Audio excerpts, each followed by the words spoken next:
నాకు ఎంత నచ్చిందంటే నేను ఆంధ్రాలో ఎప్పుడు బై రోడ్ చేయలేదు. అంటే I had done it long time ago, but it was more like running for shoot. నిన్న విజయవాడ నుంచి రాజమండ్రికి వచ్చేటప్పుడు now I understand why Andhra is called the rice bowl of India. అంటే మై ఐస్ అంటే కళ్ళు నిండిపోయింది నాకు, just to see the banana and the coconut plantations and the full rice paddy fields. You guys are very lucky మీరు ఇక్కడ ఉంటున్నారని. 2017లో మా టీవీతో నీతోనే dance చేశాను. దాని తర్వాత టీవీలో ఎంత చేశాను.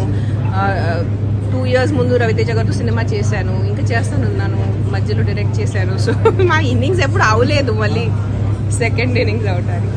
It's like riding a bicycle. మీరు ఒకసారి సైకిల్ నేర్చుకుంటే మళ్ళీ సెకండ్ ఇన్నింగ్స్ ఉండదు సైకిల్ నేర్చుకుంటాం. అది it's a part of life, making films and being in films.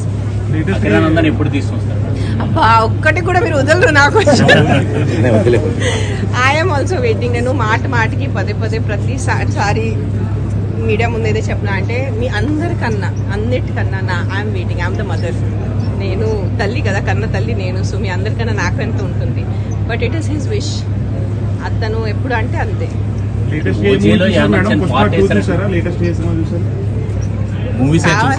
ఇప్పుడు ఐశ్వర్యకి సినిమాకి ఏం కనెక్షన్ చెప్పండి. మీరు శ్రీధర్ గారు అడగండి.